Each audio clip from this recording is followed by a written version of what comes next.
Salut à toi qui veut prendre le contrôle de ta vie, ici c'est Zenrilla et dans cette vidéo, je voulais te parler de portes qui s'ouvrent et qui se ferment. Oui monsieur, oui madame, on va parler de portes. Alors, dans la vie, je vais te donner cette phrase, dans la vie, à chaque fois qu'une porte se ferme, une autre s'ouvre. Et de nouveau, comme je te le dis à chaque fois, ce qui importe, c'est qu'est-ce que tu vas en faire toi. Un exemple con, si je suis dans un magasin, dans une grande surface, dans un mall, un complexe de magasins. Et à un moment, je veux sortir par une porte. Et cette porte, elle est fermée. Naturellement, qu'est-ce que je veux faire? Je vais chercher une autre porte pour sortir. Parce que mon but, c'est sortir.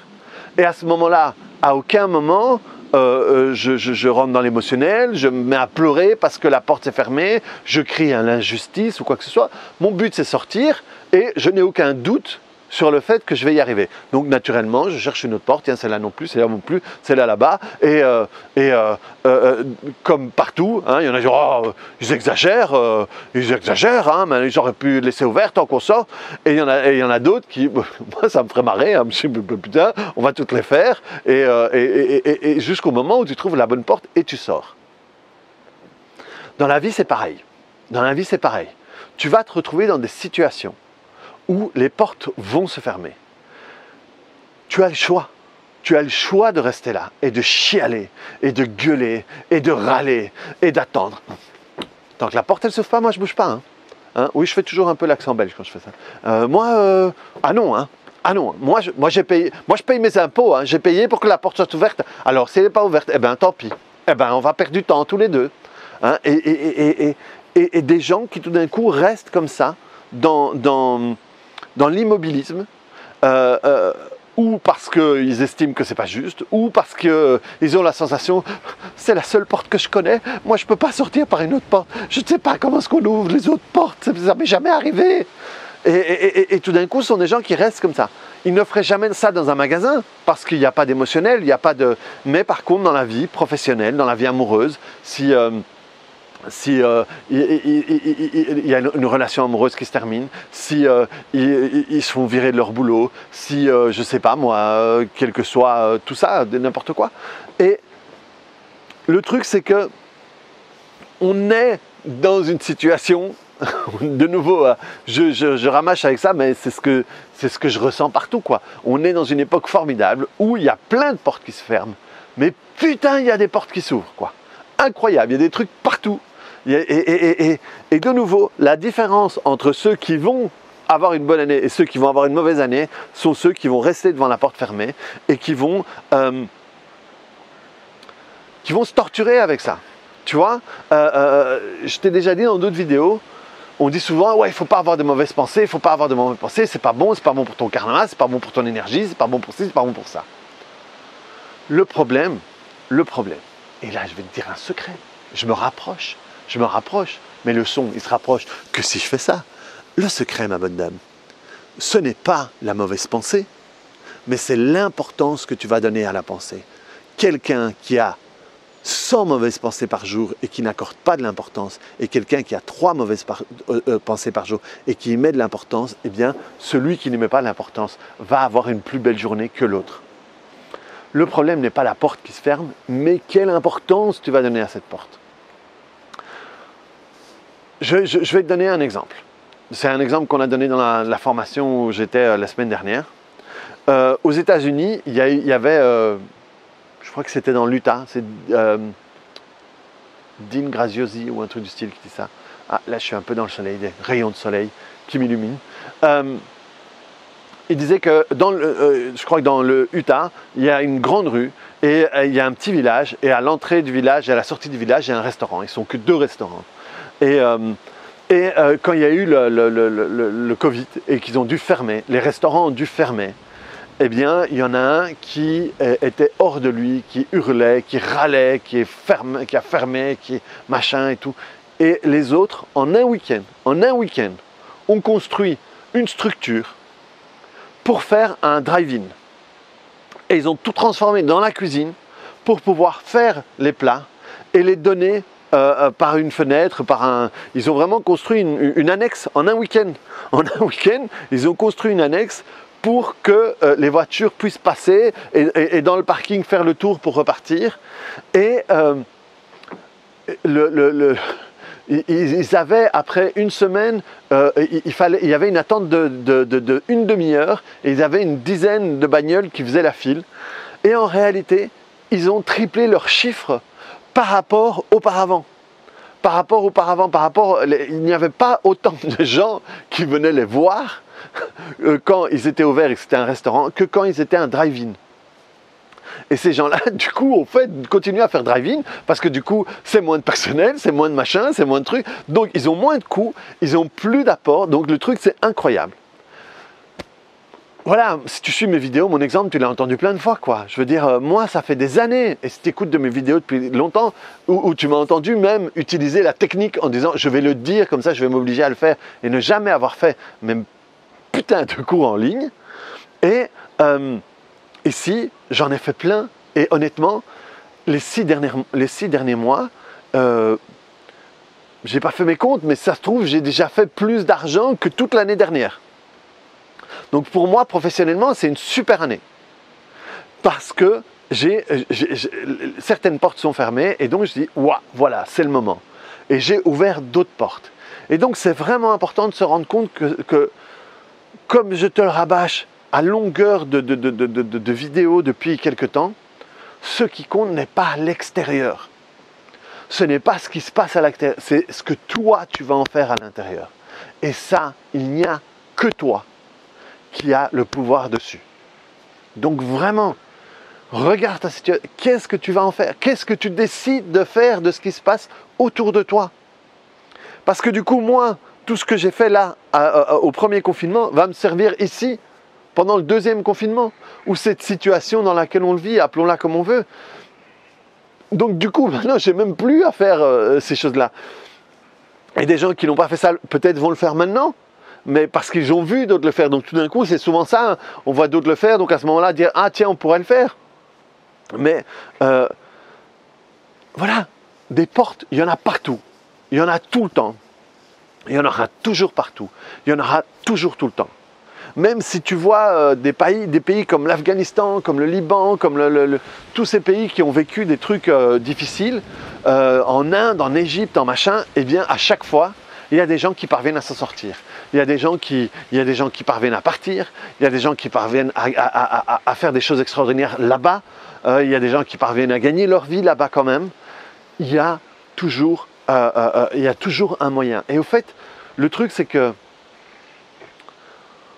on ne manque pas de ressources, on ne manque pas de capacité, on manque juste de, comment est-ce que je pourrais dire, de débrouillardise, voilà, de jugeote, comme, je ne sais pas si vous dites ça en France, en Belgique on dit la jugeote, hein, c'est la débrouillardise, quoi, c'est capacité à pouvoir tourner le truc pour pouvoir trouver une solution. Et à partir du moment où tu vas te dire, ok, je vais arriver à ce que je veux, quelles que soient les circonstances, tu vas trouver une solution. À partir du moment où tu es ouvert vers les solutions et que tu n'es plus dans l'émotionnel, parce que l'émotionnel, ça va t'empêcher de réfléchir, et que tu vas pouvoir descendre l'émotionnel en respirant. Ok, tu touches le calme, ok, et maintenant quand tu réfléchis à ça, les solutions possibles, à un moment tu vas trouver une solution par rapport à ton problème. Il y a une chier de gens qui ont trouvé des trucs incroyables dans ces circonstances-ci. Et comme je l'ai dit aussi dans le paravent, je suis convaincu que les personnes qui vont pouvoir trouver la paix dans cette circonstance-ci, professionnellement, émotionnellement, spirituellement, etc., ce sont celles qui vont pouvoir construire ce qui va se passer demain. Donc, voilà, arrête de pleurnicher, arrête d'être dans l'émotion, fais quelque chose pour ne plus être dans l'émotion, travaille dessus, tapote dessus, respire, fais des exercices de respiration intense, quoi. Wim Hof, la cohérence cardiaque, la respiration dans le bassin, Fais du sport, bordel, bouge ton corps, c'est incroyable. La semaine passée, j'ai passé 4 jours avec Tony Robbins. Il y a quelqu'un qui a dit le lendemain, c'est incroyable, ma montre m'a dit que j'avais fait 6000 pas, alors qu'on était devant l'ordinateur à sauter, à faire des trucs, à machin. Et je disais à un pote, c'est fou, on a tellement bougé, j'ai la sensation d'être plus musclé. Et ça te permet de voir la vie différemment. Passer ton énergie au niveau de ton énergie, ta force, c'est ton énergie qui va te permettre de bouger ou pas. Et il y a une dame qui m'a dit l'autre jour en me disant, mais qu'est-ce que tu vois, tu parles vite, tu es activé. Mais ma bonne dame, je me retiens encore, je me retiens. Parce que c'est ça, et c'est ça que tu dois trouver. Même maintenant, et pas rentrer dans le pathos.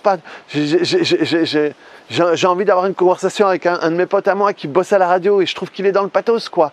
Si tu vas chercher tous les gens qui ont été positifs et tous les gens qui ont... Tu vas en trouver, mais si tu crées une règle par rapport à ça, c'est faux. Tu ne dois pas gérer ta règle par rapport à l'extérieur. Reviens sur toi. Reviens à l'intérieur de toi. Bouge pendant 5 minutes. Bouge, fais des exercices, fais des pompes, fais des flexions. Voilà. Et maintenant, quand tu regardes le truc, tu vas te rendre compte que c'est complètement différemment que quand tu étais là. Merde. Oh, merde, de nouveau. C'est pas possible. Et des petites respirations. Comme tu vas voir le truc complètement différemment. Et il y a même un type, là, ça a été incroyable pour moi. Dans les jours de formation, il y a un type qui s'occupait de nous, il faisait 5 minutes de sport, des trucs de positionnement, c'était incroyable. Et il dit, connectez-vous à votre pire souvenir, ou un souvenir difficile, ou un machin et tout. Et moi, j'ai essayé de me connecter, mais c'est un truc sur lequel j'ai travaillé, mais ok. Il nous a fait faire 2 exercices de positionnement et un truc de sport, mais 30 secondes. Revenez maintenant, connectez-vous à la lumière et tout.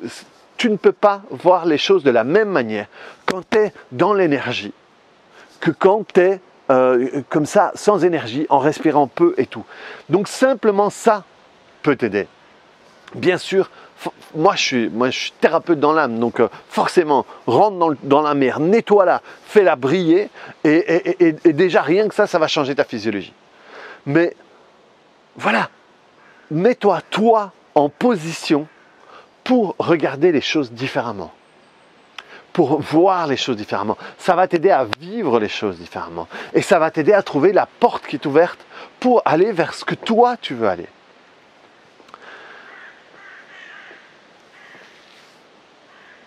Tu peux avoir la sensation qu'on est dans une période de merde, qu'on est dans une année de merde. Alors, très bien, tu as le droit, c'est ton droit, mais prépare-toi à vivre une année de merde et à voir des résultats de merde. Tu peux faire comme moi et dire « Putain, on est dans une année incroyable. On est dans une année incroyable et tu vas avoir des résultats incroyables. » Parce que si tu es « Waouh, ça, je vais apprendre. » Là, forcément, en 2020, on a appris énormément. C'est comme moi, je suis praticien. Si j'ai tous des clients faciles, eh bien, je ne vais pas avancer. Si j'ai des clients difficiles, là, je vais avancer. Et si j'ai des clients difficiles et je me dis « Ah, c'est trop difficile, je ne vais pas y arriver », eh bien, laisse tomber. Va vendre des poires, va vendre des pommes ou des Scooby-Doo, doubidou. Mais voilà, mais par contre, moi, voilà, amenez-moi du dur, amenez-moi des trucs compliqués. J'adore ça parce que ça me rend meilleur, ça me rend plus fort. Et du coup, ça me rend plus fier de moi. Et ça me permet de réussir plus ma vie. C'est juste ça. Une année de merde. Et franchement, voilà, je peux entendre certains, oui, mais peut-être que tu n'as pas eu, si avec la mort, ou si ça te touchait, ou ça... Nous, on l'a eu, et ma femme, elle a pas encore récupéré complètement l'odorat. L'oncle de ma femme est décédé. Des clients qui sont tombés malades. Il y a d'autres personnes qui sont décédées, de nouveau, hein, avec ou du, soit.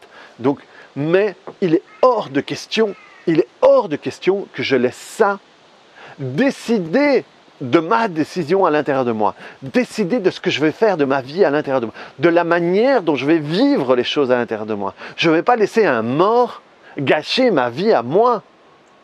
C'est très froid, vous pouvez penser ce que vous voulez, mais la meilleure manière, l'oncle de ma femme, c'était un... J'aime pas cette expression-là parce que ça cache autre chose, mais soit, on va pas, soit. C'était un bon vivant. C'était un type qui, voilà, la fête, c'était toujours le dernier à partir. Il aimait bien manger, il aimait bien rire, il aimait bien boire, il aimait bien... Vous croyez vraiment, franchement, tu crois vraiment que je vais l'honorer lui en arrêtant de vivre, moi, maintenant, aujourd'hui, parce qu'il est mort? Mais il me cracherait à la gueule, quoi. Il me cracherait dessus s'il me voyait me faire ça. Si je vis encore plus, si je ris encore plus, aussi pour lui, là, il lève le verre pour moi, il lève le verre. Que ce soit vrai ou pas, je m'en fous, je décide de voir le truc comme ça. Et si je décide de voir le truc comme ça, est-ce que ça va être mieux ou pire pour moi? Pour moi, ça va être mieux. Et c'est ça que tu dois voir, bordel. Si tu te bourres la tête avec les morts ou avec les cas positifs, les machins, et que ça te mortifère, voilà, c'est pas ça qui va t'aider à sortir la porte, à trouver la bonne porte, quoi. Transforme ça vers quelque chose qui peut te motiver, vers quelque chose qui va te donner de la force, vers quelque chose qui va... Et c'est là que tu vas pouvoir t'en sortir, quelle que soit ta situation. On a vu un gars qui est coach. Le gars, il a ça de bras ici, il a le bras ici complet, mais il n'a qu'un doigt, c'est celui-là. On a tous voulu rigoler un petit peu, hein. Mais lui il en a ri aussi, voilà, mais c'est vraiment celui-là, quoi, c'est vraiment celui-là. L'autre il n'a pas de doigt, il n'a pas de jambes, le gars. Et le gars, mais putain, c'est une force, une énergie que tu dis, le type avant, en fait, son bras il était un peu plus long, et au fait, la deuxième partie, c'était l'os, et il avait très peu de peau autour de l'os, et il pouvait rien faire, il pouvait faire très peu de choses, ça pouvait très vite se déchirer, et l'os pouvait sortir. Et à un moment, on lui a dit, pourquoi tu ne fais pas de la lutte? Peut-être tu t'en parles tout le temps et tout, fais-en. Et il dit, non, je ne peux pas, mon bras. Et à un moment, il se dit, mais quoi? C'est mon bras qui m'empêche de faire ce que je rêve depuis toujours. Et il a été chez ses parents, et il a dit, est-ce qu'on ne peut pas me couper ce qui reste? Et ses parents ont dit, mais enfin, mais c'est amputé qu'on dit, ne parle pas comme ça et tout. Bon, si tu veux, est-ce qu'on peut pas amputer? Et le gars s'est amputé le bout d'os qui restait pour ne plus avoir à se blesser facilement et faire la lutte. Et le gars, un bras, un mognon, pas de jambes, le gars il a fait de la lutte, quoi. Le gars, on le voit occupé à faire du bodybuilding. Le gars a fait un concours de bodybuilding alors qu'il n'a pas de jambes, qu'il n'a qu'un seul bras. Et le type, voilà, il a été applaudi parce que le gars, voilà, dans le truc de bodybuilding, c'est là le pourcentage de masse graisseuse, j'en sais rien. Mais le gars, il a fait un truc de dingue, quoi. Et il nous a tous réveillés, il nous a tous botté les fesses. Il n'a pas de jambes, mais le gars, il nous a botté les fesses grave. C'est ça, quoi. Bordel. Bordel, réveille-toi, bordel, profite-toi, profite de cette année, profite pour tout. Voilà, je ne peux pas t'en dire plus, je ne peux pas t'en envoyer plus. Mais on vit une année de dingue, on vit une année de dingue, on vit une année qui va nous faire réfléchir, nous faire évoluer, nous faire trouver des solutions, nous désempâter. Des fois, on s'empâte dans nos vies. Il y avait une expression qu'utilisait Rocky III. Je sais que j'utilise les grands philosophes. Moi, mon père est philosophe. Hein, donc, moi, tu sais, Platon, Aristote, Rocky, Rambo, c'est mes mentors. Alors, dans Rocky III, il s'est fait défoncer par Mr. T. Et il dit, ouais, son coach dit, t'es arrivé, le pire qui arrive à un boxeur, c'est que tu t'es embourgeoisé. Et c'est ça le truc. Quand on a une vie pépère et quand tout va plus ou moins bien ou qu'on est habitué au mal, on s'empâte. On arrête de faire des efforts, on prend les choses pour... comment est-ce qu'on dit en français? pour acquis, voilà, on prend les choses pour acquis, on prend son conjoint pour acquis, on prend sa vie pour acquis, on prend son travail pour acquis, et alors on arrête de bouger. Et d'un coup, quand il y a un gros truc, une année de merde comme ça, ou un truc qui vient, il vous donne un gros coup de pied dans la fourmilière, tu sais, ici, moi j'ai eu énormément de fourmilières cette année, et parfois je pouvais marcher dessus ou quand j'ai tondu ou quoi, et c'était incroyable. Bon, je shotais, je tapais dedans ou avec la débroussailleuse à un moment je le touchais, et c'était fou parce qu'au départ à un moment j'avais cru que c'était des taupes mais c'était des fourmilières, et donc tout d'un coup à l'intérieur on voit des œufs, des fourmis et tout, que ça grouille et tout. Tu reviens 10 minutes après, il n'y a plus rien. Il n'y a plus rien. Ils ont embarqué tous les œufs, ils se sont barrés et ils ont été ailleurs, et et 3 jours après, tu vois un truc qui est reconstruit ailleurs, quoi. Parce qu'ils ne se posent pas la question, ils le font, bordel. Alors vas-y, fais-le. Reprends le contrôle de ta vie. Si tu n'as pas assez d'énergie, je sais pas moi, mets les pinces pour démarrer sur ta batterie et tu te les mets où tu veux, quoi. Mais trouve l'énergie, bordel. Et vas-y, fonce, défonce. Et fais de cette année une année qui va déchirer sa race. Allez, reprends le contrôle de ta vie. Clique sur le bouton j'aime. Je me souviens même plus du début de la vidéo. C'était quoi? C'était les portes. Trouve ta bonne porte, bordel. Et clique sur le bouton j'aime. Mets-moi des commentaires. On se retrouve sur une autre vidéo. J'ai lancé mercredi, dans la vidéo dernière, la formation sur le poids. Voilà. S'il y a une formation que tu veux faire, si tu veux changer des trucs dans ta vie, fais-la, quoi, parce qu'elle déchire sa race. Ne traîne pas, parce qu'à mon avis, ça, dans une semaine, c'est plein, quoi. Et cette énergie-là, je vais t'en passer, bordel. Allez, reprends le contrôle de ta vie, clique sur le bouton j'aime, on se voit sur notre vidéo, bonne année, et puis, salut!